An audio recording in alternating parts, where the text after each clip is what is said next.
চলো আজকে সলভ করে নিচ্ছি ক্লাস 6 কেসি নাগের চ্যাপ্টার 17-এর 25 নম্বর অঙ্কটা। 25 নম্বর অঙ্কে বলেছে spending 3/3% of how many KG 58 KG remains, মানে কত কেজির যদি আমরা এই 3.1/3% স্পেন্ড করে থাকি তাহলে আমাদের 58 কেজি বেঁচে থাকবে। মানে একটা কোনো সাম অফ কিছু আছে যেটা থেকে আমরা এই পার্সেন্টেজটা খরচ করে ফেলেছি অ্যান্ড তার ফলে আমাদের কি বেঁচে থাকছে, এই 58 কেজিটা বেঁচে থাকছে। তাহলে 1/3% মানে আমরা জানি 10/3% বা 10/3%। তাহলে বেঁচে কত থাকবে?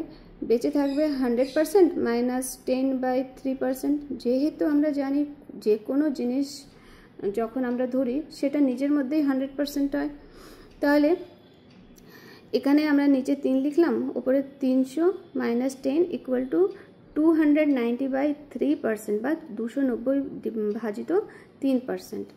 এবারে let's say the some was x. ধরা যাক যে টোটাল যে সামটা ছিল সেটা হচ্ছে এক্স, আর আমরা স্পেন্ড করেছি কত, এইটার এক্স। তাহলে আমরা লিখতে পারি 290/3% অফ এক্স আমরা স্পেন্ড করেছি। আবার এখানে দেওয়া আছে যে স্পেন্ডিং মানিটা হচ্ছে 58 কেজি, তাহলে আমরা এটা এভাবে লিখতে পারি 290/3 অফ এক্স ইকুয়াল টু 58, অথবা x equal to 58 divided by 290/3%।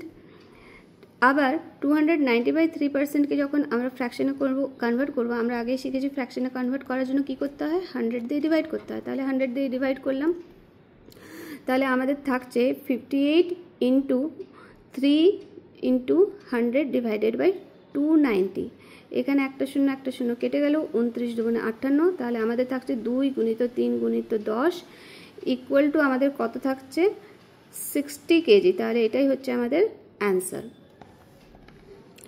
এরপরে 26 নম্বর অঙ্কতে আমরা চলে আসছি। 26 নম্বর অঙ্কতে বলেছে 20% of what some of money is 15%। আগের অঙ্কটার মতনই 20% কোন মানির হচ্ছে গিয়ে 15 টাকা। তাহলে ধরা যাক যে টোটাল সাম অফ মানি কত ছিল, এক্স ছিল, তাহলে 20% অফ এক্স ইকুয়াল টু 15 আমরা লিখতেই পারি, অথবা x equal to 15 divided by 20% লিখতে পারি। আবার আমরা জানি 20% মানে হচ্ছে 20 ডিভাইডেড বাই 100 ইকুয়াল টু 1/5। তাহলে 15 গুণিত 5 সমান কী হয়ে যাবে, 75 কেজি হচ্ছে আমাদের অ্যান্সার।